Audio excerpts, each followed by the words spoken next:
Cause I'm a broken soul, yeah, trying to find his way. And I pray to God that I will someday. What's going on, guys? Welcome to another episode of the Vulnerable Reps podcast, where we have deep conversations and workouts. And in today's episode, I'm gonna be interviewing Flores on what it's like to lose your mom to cancer. And this is a heavy topic, but a lot of people are going through it. So today we're about to find hope, we're about to find healing, and help you feel seen if you're going through it. What's up, buddy? What's up, brother man? How are you? Good, thank you for doing this. Good, thanks for having me. Of course. Yeah, so for people who don't know you, let's take a little 1-minute bio about who you are. All right, well, I'm Flores, and I'm gonna be 34 next week. I teach boxing here at Self-Made, and I've been boxing since I was 15. So about, oh man, almost going on 20 years now. 20 years, wow. Yeah, enjoy coaching it more. Also strength training coach, so clients that just want to get stronger, lose body fat, lean out, whatever their goal is. Yeah. So definitely a passion of mine. Yeah, 14 fights, amateur fights, and just enjoy coaching more now. So yeah, I'd say that's about it. I love that. Yeah, yeah. I mean, he's my boxing coach, so he's actually telling the truth. He ain't lying. So I'll tell you what. One time when he hit me on the side, I wasn't expecting it. I thought I was gonna die. Yes. Oh man, you're not gonna hit me in this thing, right? Not for this one. Not for this one. Yes. So then, then let's get this workout started. What are we doing today? Okay, so I have to do legs today, but also I want to give you a little taste of what I do for conditioning and power work for boxing. Yeah. So we'll start with that first. Okay. Normally 3 rounds. We're gonna go for 2. Okay. Just in a row. We'll bust it out. So is it kind of just like super sit, like one, like a circuit? So yeah, circuit. Basically, We're gonna start with the ropes, 30 seconds. Then we're gonna go to landmine press, 10 each side in our fighting stance, more explosive. Back to the ropes. You know, usually we'll each have our own doubles, but you know, for today's purposes, we'll do a little different style. After that, we'll shadow box with the weights. Then we're gonna have some turf crawls, usually with sliders. We're using the rollers today. Like roller skates. So gonna be bear crawling with that forward back a couple times. Okay. And yeah, then we'll finish the plank ups, sled push. Where did my sled go? Right over there. Yeah. So since we got one sled, I'll sprint it down, you sprint it back, and then vice versa. And then finish with core. And let's go through it one more time. Perfect. Yeah. So I have no idea what he said. I totally forgot everything. I zoned out because I have ADHD, so I'm just gonna follow you. Yeah, I'm just gonna guide you through it. So just like check that wall. Let's get it. All right, yes. Yes. All right, brother man. So 30 seconds. Let's go ahead and get you right here. Let's get you on this side. We're just gonna go for small doubles, and then so you have a smoother transition after we go into these doubles. Oh, so we're doing seconds. It like this. So yeah, because usually, you know.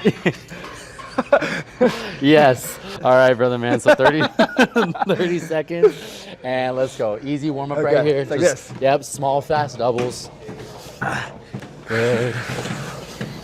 Keep going. Wait for that 30 seconds to be up. Good. And time. Very good, sir. Let's go ahead and get your landmine press. Right or left? My recommendation: start on your opposite side. So southpaw stance first. Right foot forward. Okay, so right foot forward. Right foot forward. There you go. Left hand and breath in. Good. Going for 10. Good. 2. 3. Yep. Use that breath. Pivot off that back foot. Good. 5 more. 6. 7. 8. 9. And switch. Good. Go ahead and switch your stance. Yes. Good. More dominant side. Big pivot off that back foot and go. 1, 2. Good. Looking good, sir. Right back at you. Hey.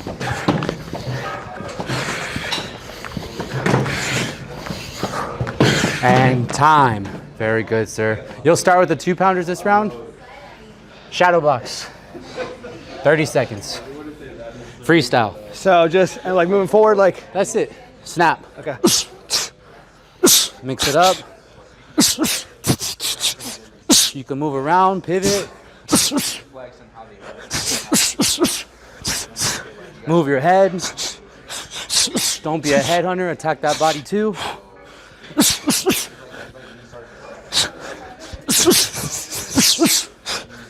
Good. Keep those elbows tight. Chin down.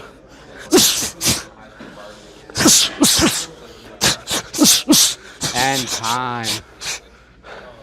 Very good, sir. Feet in the center. Toes down like this. Good, you can rest on the knees for now while I explain. Don't let your core relax. I don't want to dip those hips. Okay. Strong core, I already feel my core. So kind of like a push-up? Correct, push-up position. Brace, let's crawl to the other side. Oh my gosh.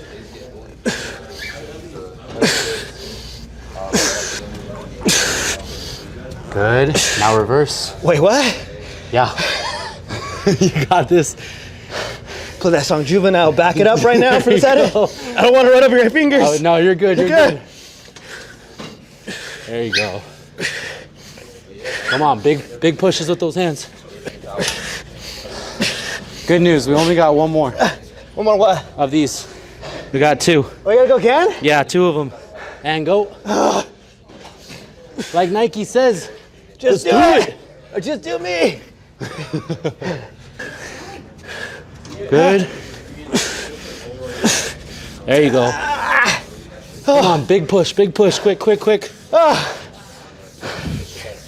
Okay, I got this. Big push. Almost there. About 4 more seconds. 3, 2, 1, and nice. Excellent, sir. Let's go in plank position with me. Here we go. You got it. Easy work right here. Just 5 up downs each side. Let's go up with your left arm, and then down with your left arm. Let's get 4 more. Now right side. Ready? Back down. And let's go right side up. Right down for 5. I think my feet think they're on rollers. 1. I feel myself rolling, but I'm not. 2. Good. 3. Good. 4. And down to complete. Excellent, sir. All right, we just got sled and core, so follow me to the sled. Actually, stay right there. If you don't mind scooting those ropes over. Very nice. Your turn. When you get there, you can turn it around and boom. Easy work, we're just doing there and back. There you go.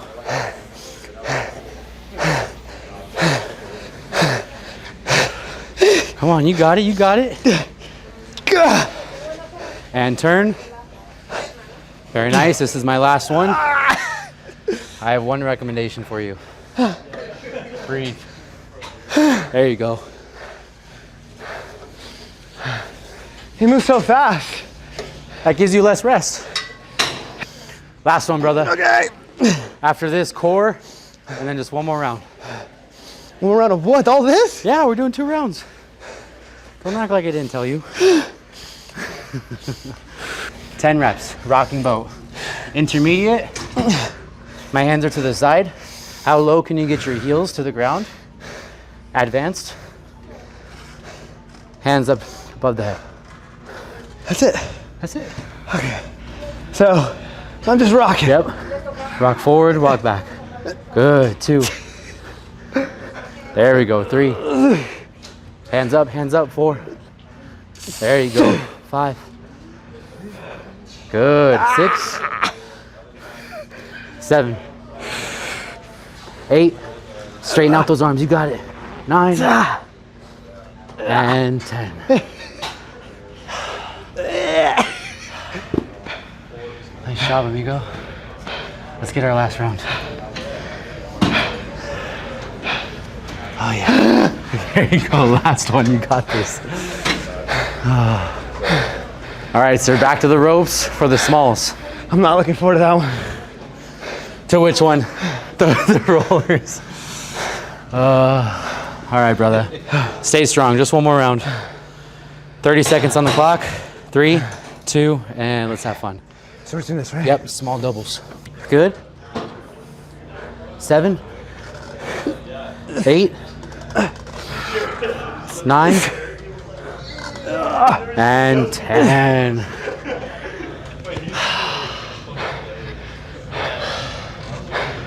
Proud of you, bro. I hate you. Good shit. Oh, God. We're done.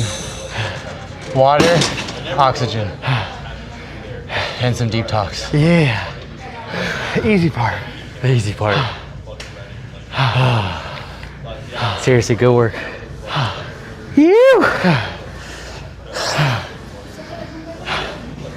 Oh yeah. Okay. All right, well, I'm still trying to catch my breath after that workout.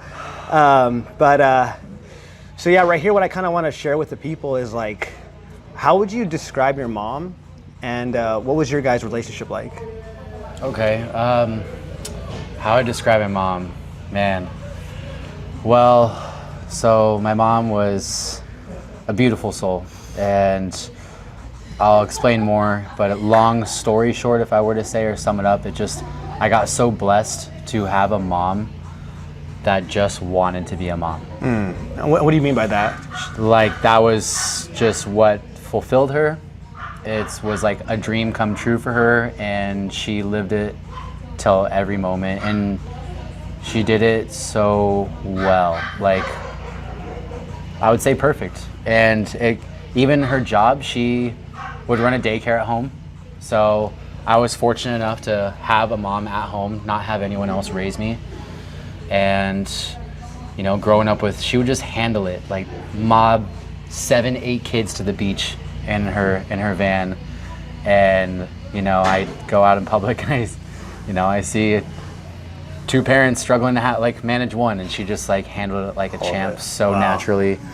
And growing up, so I was so blessed to have her. And parents split when I was 8, and I was fortunate enough that they lived like a mile and a half from each other. So boom, boom, boom, boom, switch every week.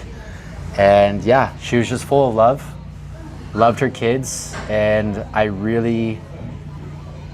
it's not even cliche when I say I couldn't have had like a better relationship with her. Yeah, and till the very end. So she didn't have much to give financially, but she gave what she had. You know, whether she had this debt, still found a way to just do the little things and make us appreciate the little things. Sitting on the grass outside the house after school, going into her room at night, and I was just so welcomed and willing, and just, Mom, what do you want to talk about? And we just talk about anything and everything.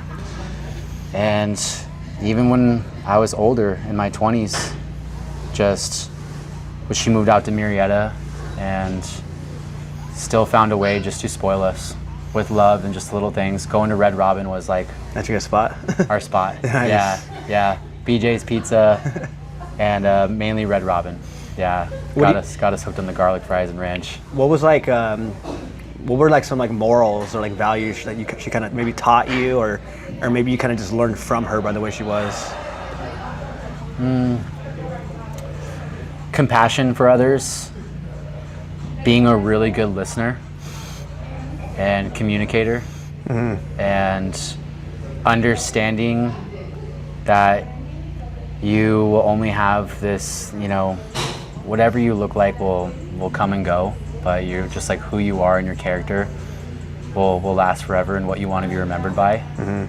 And that was huge. And manners were huge for her. Really? So please and thank yous. Even other random kids, give them something, they don't say anything. What do you say? And she wouldn't say it in like a scolding way, just teaching you how to be polite was huge. Yeah. Yeah, it's funny you say that too with like the listening, because I've noticed that about you. You're a really good listener. Like, you'll ask a question, like you listen. You know, so I can see how you got that from her. You're very compassionate too. So I see a lot of the things that your mom taught you or showed you, that, you know, who you are from just knowing you. Thank you. So I think it's really, there you go right there too, saying thank you from her. Do you have like, is there like a favorite memory that really stands out between you and your mom that you always remember?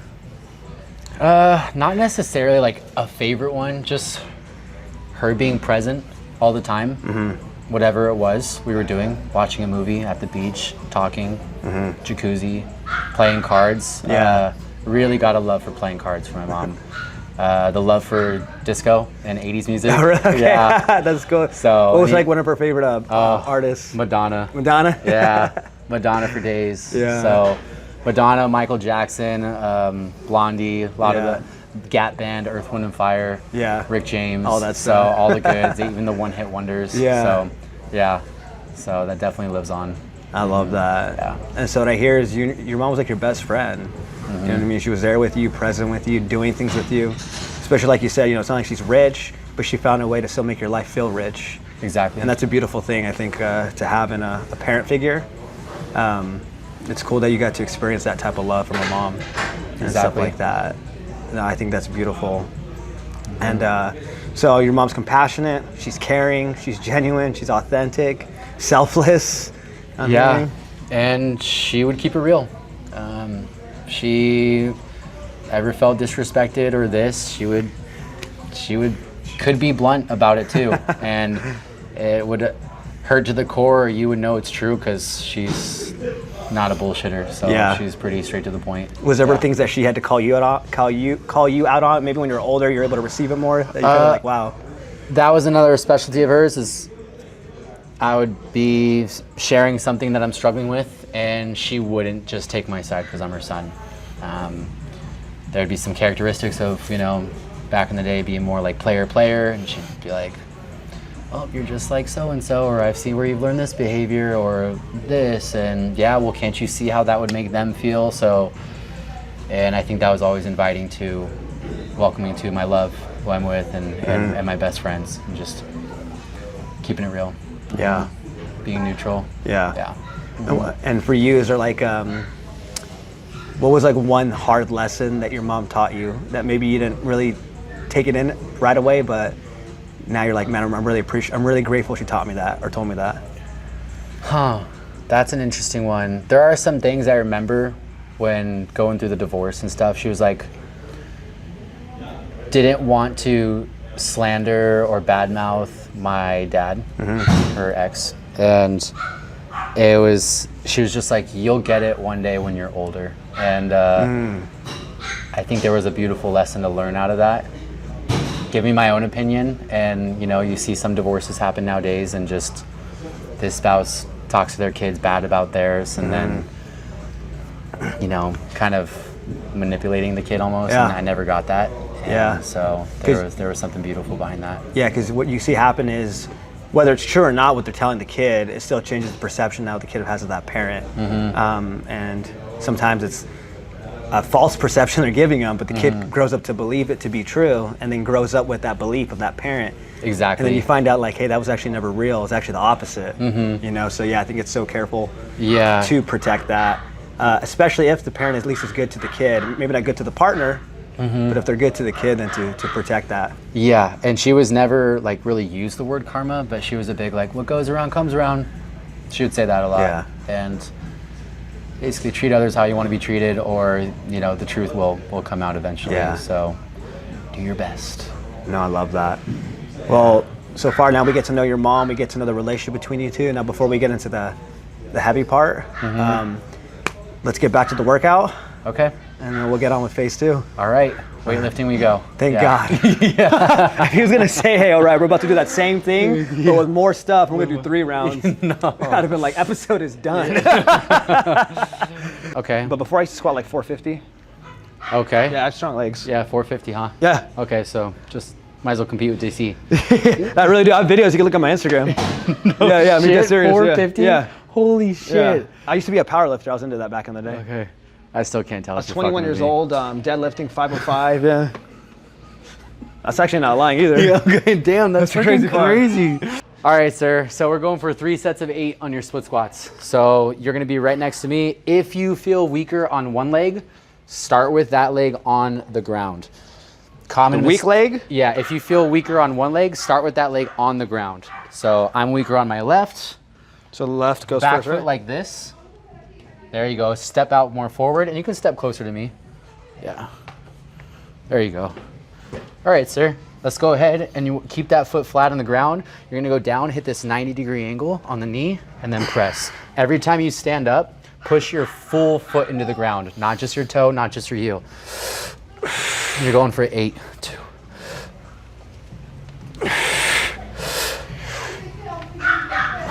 4. There you go. When you ask people in the gym, what's your least favorite exercise? This one? It's typically this. Yeah, I hate everything we did before. Perfect. It's my new, what I hate. All right, sir, let's get this 8. And good. I'm just gonna crank them out to get this over with.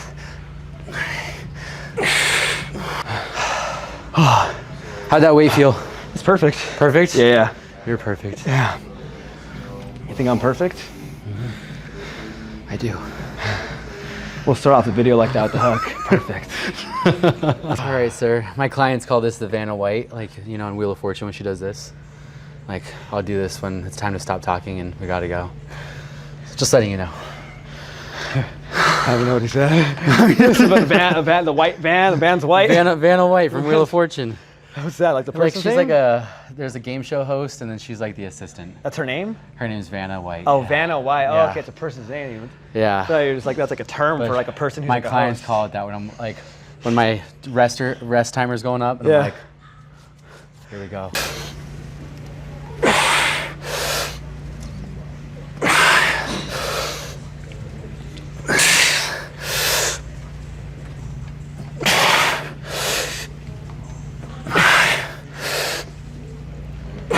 Nice job on that depth.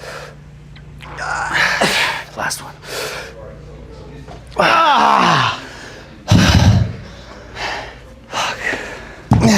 God.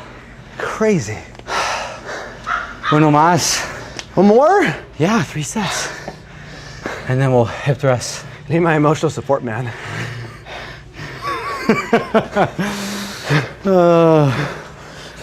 Oh my gosh, it's heavy. Hold on. This shit was embarrassing. See if there's little arms around me. It's actually pretty nice. You feel that? Yeah. You feel safe? My emotional support. Hey, water. No. Let's finish this.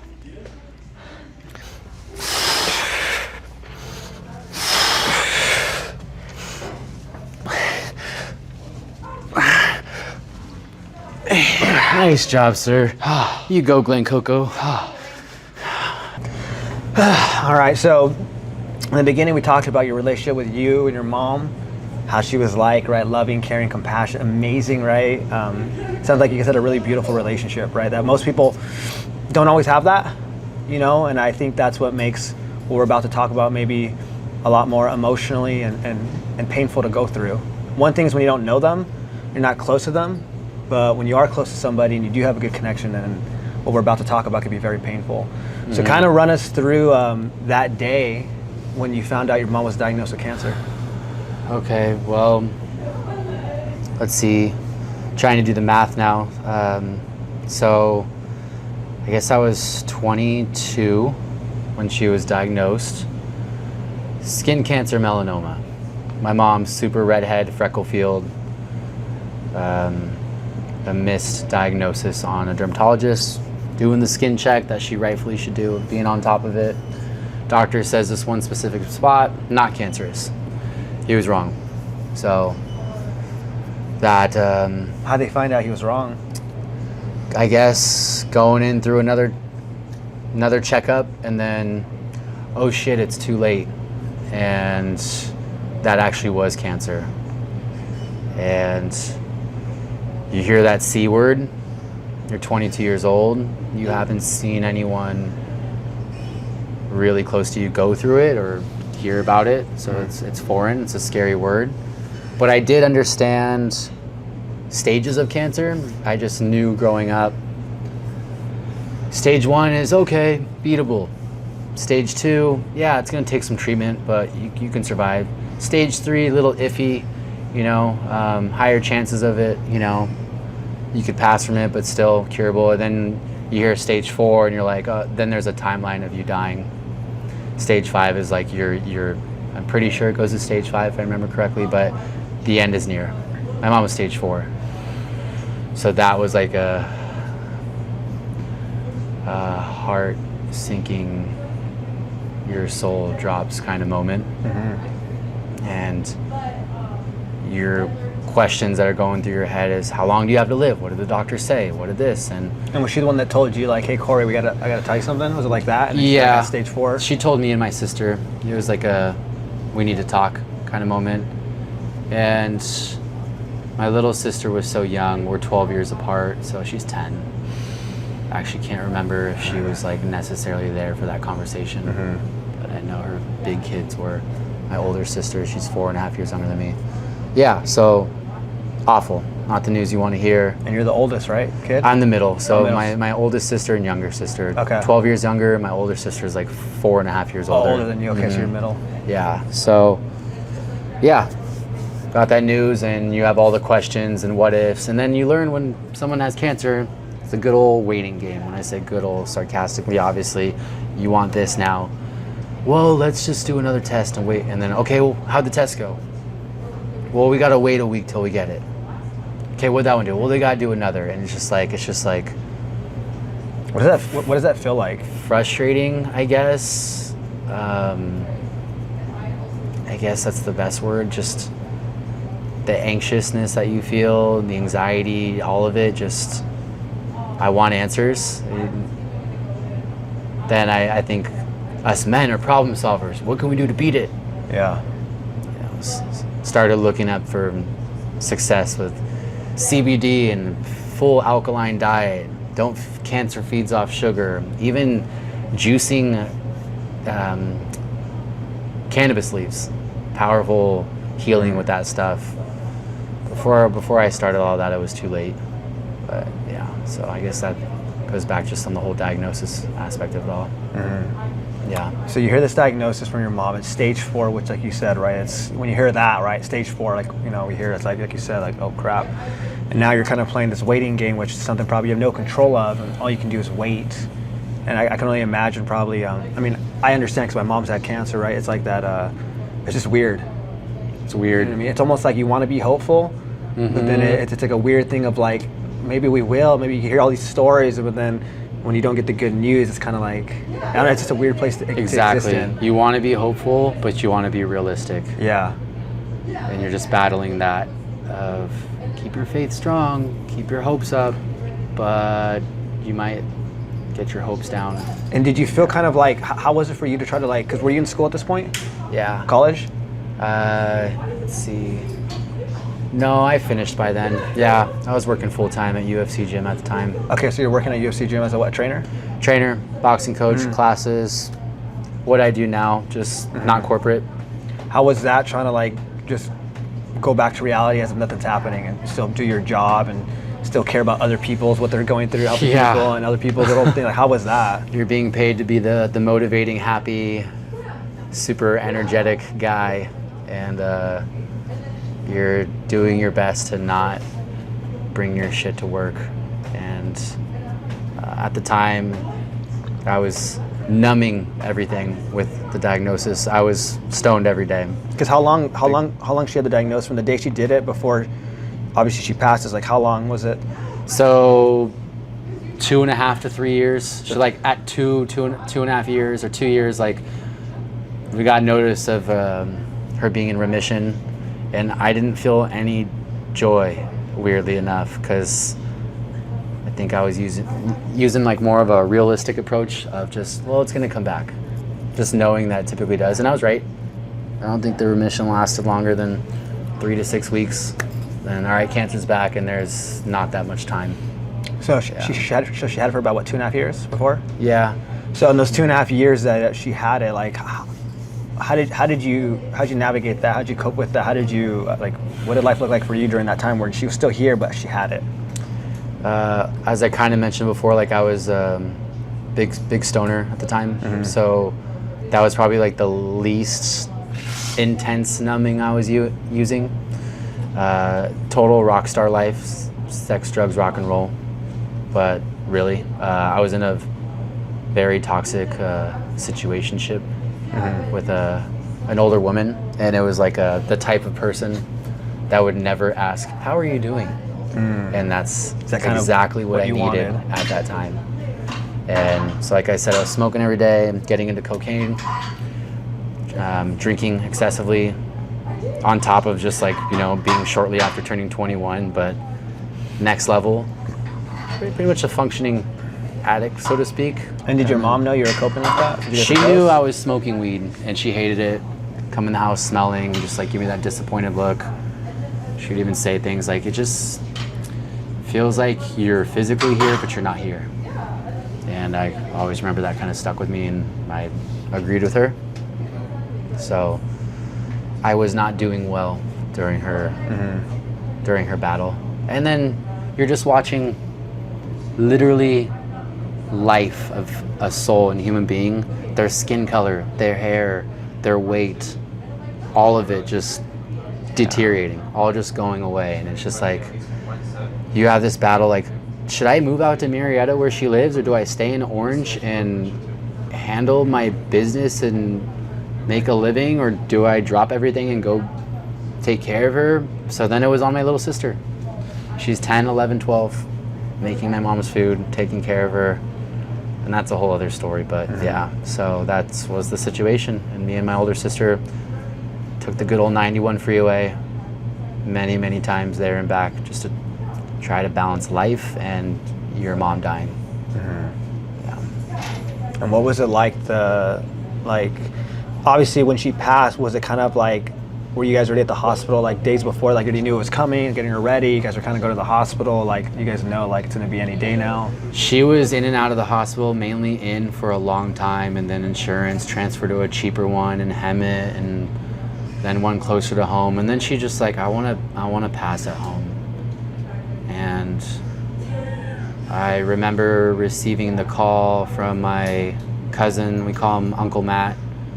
Hey, you need to come down. It's time. So we knew it was the final, like days, hours. We get there and she can't speak, glazed look in her eye, almost like zombie-ish. But we know she can hear us, so we're at the bed, saying our goodbyes, so to speak. So yeah, that's how the ending was. And growing up, I always slept on her floor. A little plot twist in the sadness of the story, but I didn't realize growing up how much I was cock blocking my dad when they were married. But I always slept on their floor, my mom's side, and I did the same thing till she died. So yeah. So I got to wake up without her there, like in her life. Yeah. So yeah, it gets me emotional. There's nothing like a mother's love when they're that close to you and stuff like that. And like you said, to see somebody slowly deteriorate little by little, weight, hair, skin, ability to talk, and then kind of just be there for that. Sometimes I think that slow motion death is more painful than a fast death. Yeah. Exactly. Yeah. So yeah, that was the finish line. And just new experiences, watching, what do you call them, the morgue, or the people that carry away the dead body. I can't remember the name. But you watch the van pull up, they ask you, where is she? You point while you're just crying on the couch. Ask you, do you want to say anything? Like, but wheel her away and that's it. Yep.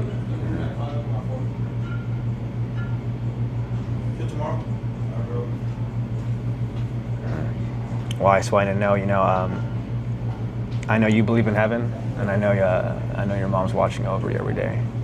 Yeah. You know what I mean? She is. She's laying on the floor next to you when you're laying down. Thank you. Yeah. Appreciate that. Does it make me cry? Yeah. Don't get to unlock these emotions too often, so it's good to talk about though. Yeah. Do you still find yourself getting emotional when you have your time, you hear a song, 80s song, and all that stuff? Do you feel like you're getting... Yeah. It's just it's more like warming though, to feel her presence. Did you ever dream about her? I wish I dreamed about her more. One thing I purposely did afterwards was smoking weed suppresses your dream stage, and you still dream, you just don't really remember. So I was like, I'm gonna quit so I can dream more. I'm trying to force to have dreams about her, Didn't work too often, but you know, she passed when I was 25, so January 7th, 2017 was her passing day. And oddly enough, the 7th has not been a good day for me, like later on in life. But yeah, I would say, you know, I'm gonna be 34 next week, so it's been some time. She passed away at 47 years young, so young, but I've probably only dreamed of her, like maybe can count on both hands. Yeah, but thankfully it's all been good though. Yeah.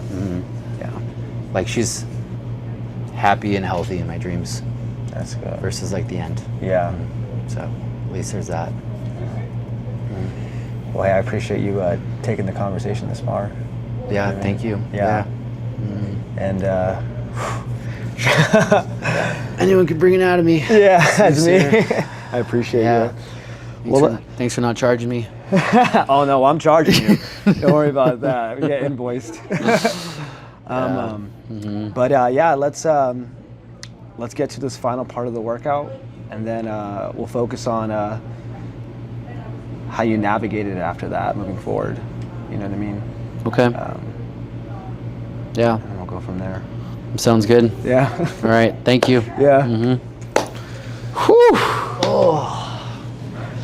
Yeah, I appreciate that, dude. I can tell that. Yeah. It got me emotional. Oh, love you, brother. Especially because my mom's had cancer 3 times, so I understand it before that part, but like, even hearing you say that part, I'm like, ugh. Bum busters. I think I did this with Kat last time. I think I might. Did you? Yeah, I think I know how to do it now. All right, good. Yeah, You're a put pro. the belt And on, you just- let's be honest. Yeah. Showing. Show. Swing. Swing. Wayne's World. Oh man, I haven't seen that movie. I know the movie, but I just haven't seen it. Oh, if she were president, she'd be Babraham Lincoln. Should be what? Babraham Lincoln. Oh, like Babe. Uh-huh. I'll teach you. That's probably like the 80s comedy. That's not funny no more. Okay, knees are slightly going to be outside. Very good. And We got your 50 Shades of Grey machine. Go all the way up. Oh my gosh. And then up. Big glute squeeze. This might be too heavy for me. Okay.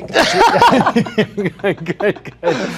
Yes. 1 second. Let me adjust. Oh gosh. Let's start with one I think my plate. back is gonna get ripped out. Let me start with one plate. All right, sir. Okay, so Hip thrust. Yep. Okay. Breath in on the way down. Relax the glutes. And up. Big glute squeeze. Good. Relax. Big glute squeeze. There you go. Tell yourself you're in jail and you don't want Tyrone to get There we go. 2, come on, all the way up, and there we go. Oh. Excellent, sir. Very nice. Oh my gosh. Yes. Jesus Christ, you need 3 plates? So we'll go for 12. Go ahead and strap it up. 12. Jesus.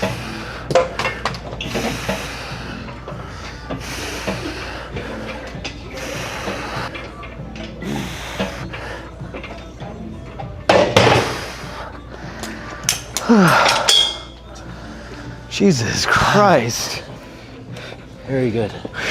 7. You got it. 3, 2, 1. 3, 2. Good. One more and I'll lock you up. Excellent. Very nice. Can you do 4 plates? I can. I don't know how many. Why is that? Do you want to put on 4 plates? Let's try it out. No shit. Okay. You guys want to see him do 4 plates? Oh fuck. We call that ego lifts. Oh fuck.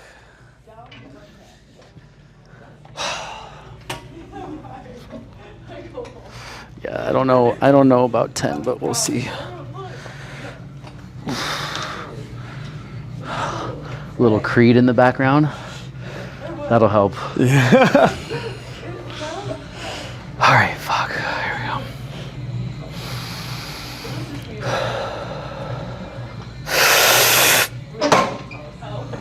Jesus.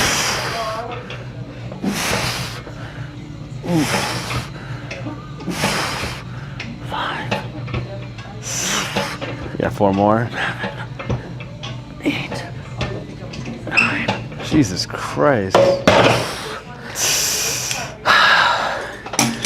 do anything when a camera's rolling. Your pride kicked in right there. Like, I have to do it. Jesus. It was one of those, you won't. Yeah. You can do that on purpose, huh? We won't do it. All right, Corey. So where we last left off was mom gets diagnosed. You have a hard time accepting that, right? Because you're 22 years old. How do you kind of even accept that, right? Most people don't hear that young. And you're not doing too well. You said you were coping, sex, drugs, rock and roll. And ends up happening. She's in remission, lasts about 6 weeks. And it's back. And you said you got to a point where your uncle calls. Last days are coming. You're laying down on the floor like old times like you used to until she passes. How long ago was that when she passed? January 7th, 2017. So, man, 8 years. It's been 8 years. Coming up on 9. Coming up on 9. Yeah. So in these 8.5 years, you were coping with it negatively. How did you not stay in that negativity? How did you not let that destroy your life? I know a lot of people who lose a loved one get mad at God, right? God must be fake. God doesn't care. I know you're a believer. And some people can never let it go, and they go to drugs for the rest of their life. They maybe take their life. Maybe they're just toxic everything.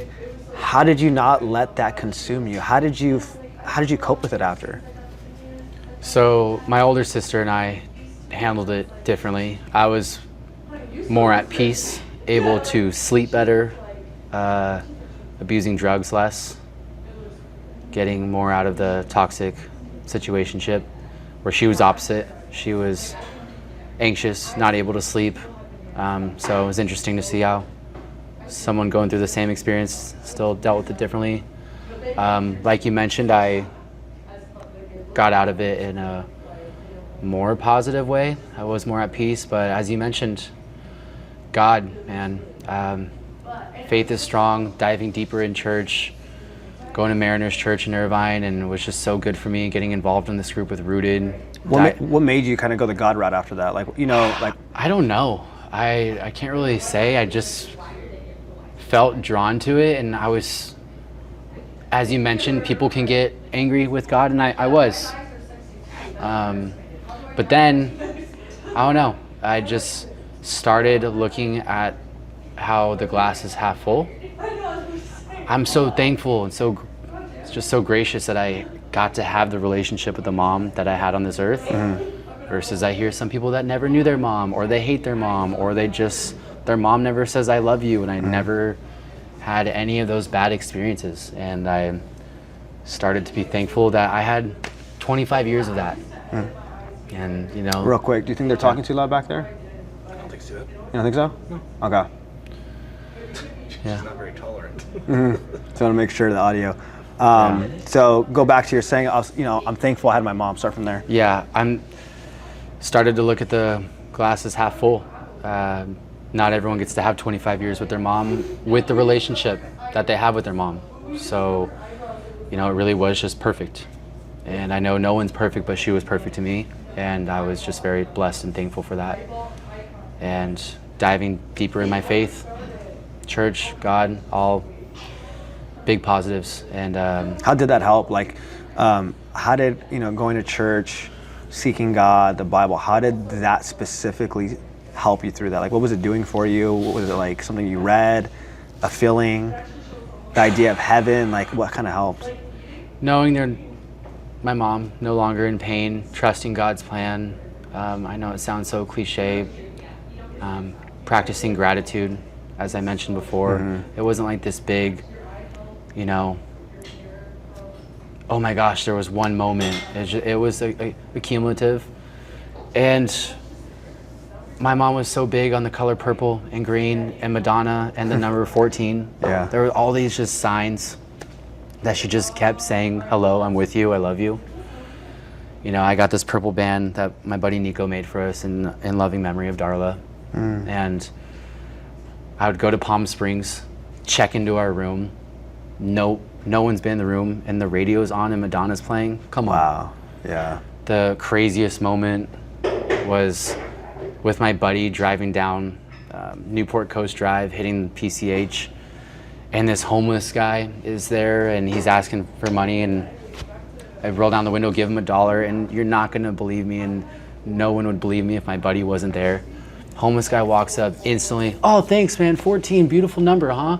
I'm like, what did you just say? 14, just such a great number, huh? Like, isn't it just perfect? And I look at my buddy, I'm like, I think I'm hallucinating, or I'm just like hearing what I want to hear. And I'm like, yeah.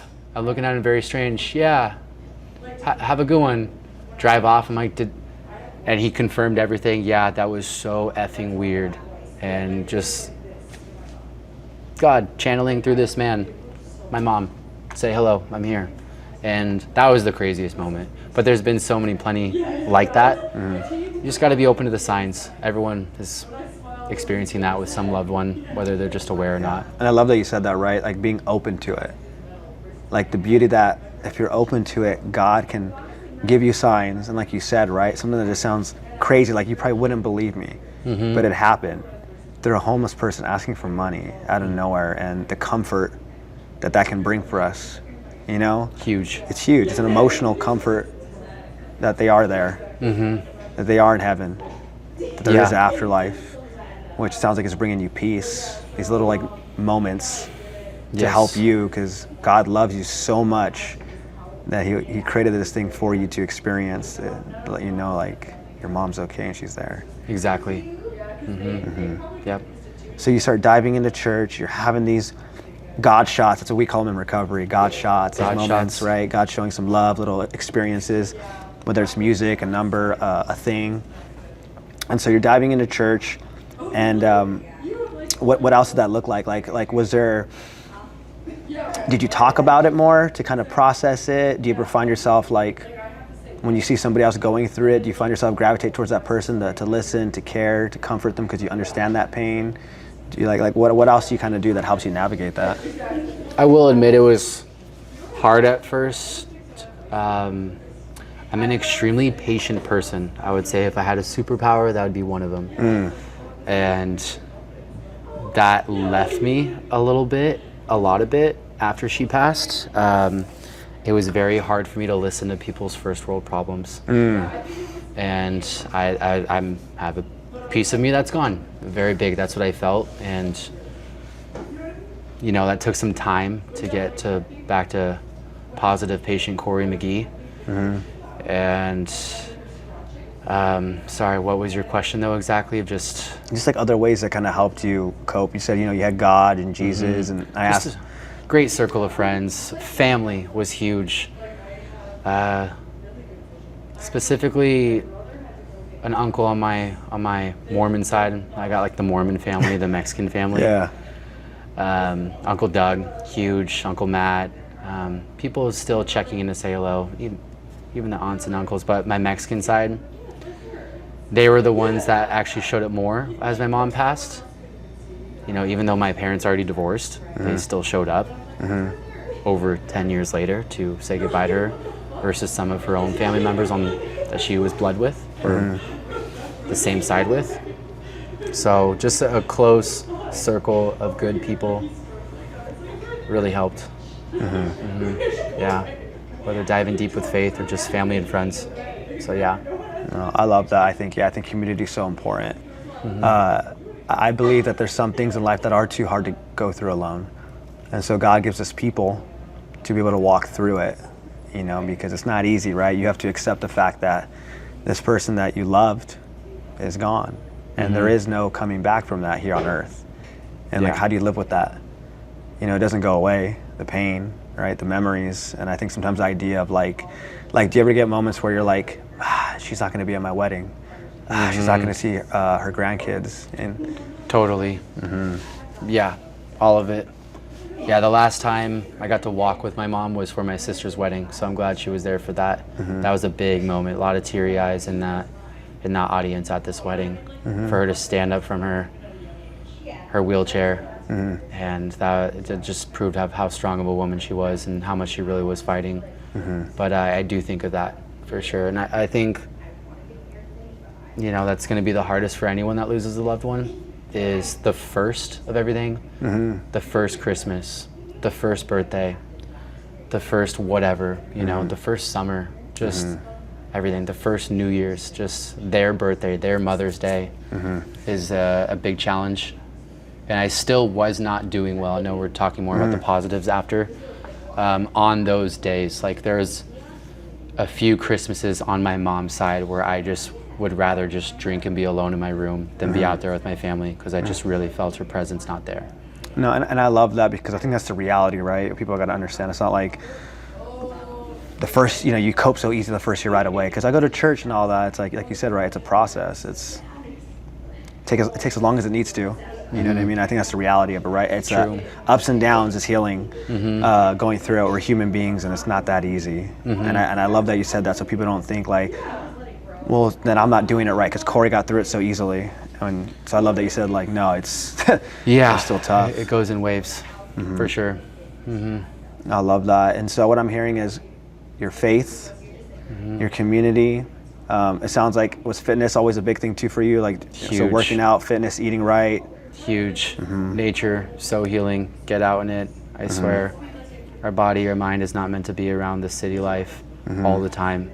Go heal. Go somewhere where your phone does not work. Ground yourself. It's great. Did you find that situation make it difficult for you to get close to people? You know, sometimes you have a loved one and you feel that pain, and so now there's like this fear of losing someone. So you're like, I would rather just have some type of guard up, some type of separation up, because I don't want to ever go through that again. That's a fair question, and no, for me personally, I guess like I chose to look at more of like a blessing. I'd rather have a deep connection and loss and feel than to have never felt that. So quite the opposite for me personally. Yeah. No, that's good. Do you find yourself holding on more and being more appreciative and grateful for the moments that you do have with people, because you do understand that you just never know? I find myself making some people uncomfortable by saying I love you. And you might notice nowadays people just say love you, and there's such a powerful thing to say the word I before. Interesting. And I always do my best to add the I. I love you. I'm like, love you too. Like you just kind of make them a little uncomfortable with the love, but it's true. Yeah. And you never know.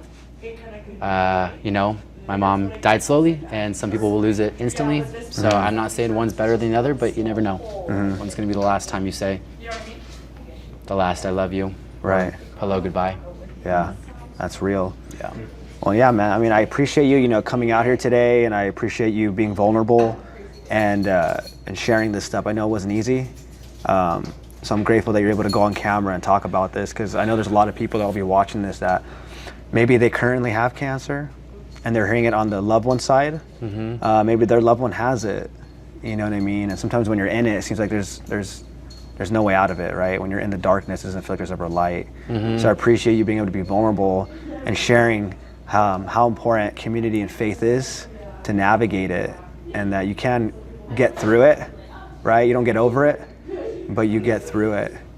And so for somebody today that's, has a loved one with cancer currently right now, like what type of advice would you want to share with them that may be beneficial for them, how to begin to walk through this so they don't let it consume them? If you don't have closure, get it. Ask the real questions, the surface questions. Look at it realistically that they might, and if they're going through this and it's whatever diagnosis, that there could be a timeline, there couldn't. Maybe there's not, but closure, I would say, is very big important. It's sad, but you don't want this person to pass with a woulda, coulda, shoulda. And it's hard because I know there's people out there that just truly despise that person that has, and I wasn't on that end, but I've seen as I get older, like, I don't like this person that's passing, but so you still have to protect your own self. Yeah. So that's another thing. Yeah. But so, I guess that's it. Just spend the appropriate time you need, but there's no right or wrong answer, too much or too little. You can be too obsessive and just quit everything and just sleep on their floor every night. Yeah. And just, I guess, whatever feels right to you. But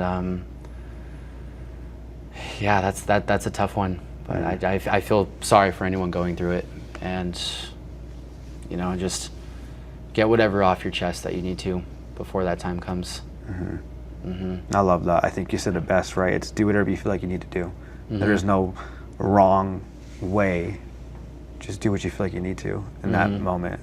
Because like you said, it's a weird place to be in. Because I've been in that, and I know that it's just you don't know. And life's still going on too, which is weird. Yep. It's just a weird place to be. No, I love that. And if your mom was here right now, and you had 1 minute with her, she came back right now, and you had 1 minute to tell her something, what would you want to tell her? Oof. Deep. My mom was here for 1 minute. Mom, thank you for raising me the son to be who I am. Thank you for being the mother that you were to me. As I mentioned before, no one's perfect in this world, but you were perfect to me. And I'm just so thankful I had you as a mother. I love you. And, you know, if I could hug her, I would. And yeah, that's about it. Just so much gratitude and love. Thank you, I love you. Thank you, I love you, on repeat. Yeah. I love that. Well, I know she'd be proud of you, man. I know you're good people, man. You have a good heart. Just know that. I see to the core how you are. Appreciate you. Yeah. Well, I just want to say thank you again for being here. Thank you again for sharing this time with us. And just know I'll probably bring you on for another episode on some other topics. Okay. So just be ready. Okay. And try not to kick my ass again in the workout. Yeah. No, seriously, you did great today, and appreciate you having me. Thank you. Rarely get to open these doors, so it's good to let the vulnerability out every now and then. So appreciate it. Yeah. Of course. Thank you, buddy. Yeah, I love you, brother. Love you too, man. I love you. I love you. And I love you behind the camera, Anthony. No thanks. Thank you, dude. Love you, brother. Good. You did amazing. Seriously, thanks for having me. All right. Now take your clothes off. This is the other part. Beautiful. In today's episode, we learned through Corey's story what it's like to lose a loved one to cancer and how it affects us mentally, emotionally, and spiritually, and how it takes us down a path where we have two choices. We can go down the path of destruction or the path of healing. And as we've seen with Corey, he was able to bounce back from a path of destruction to fall into a place of healing by not only celebrating his mom, but being able to connect with her and to see that her teachings had added value to his life for the rest of his life.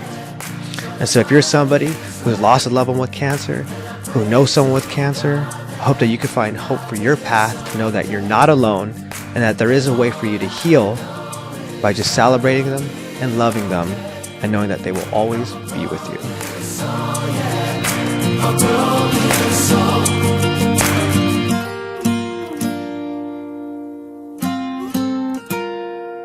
I'm gonna be okay.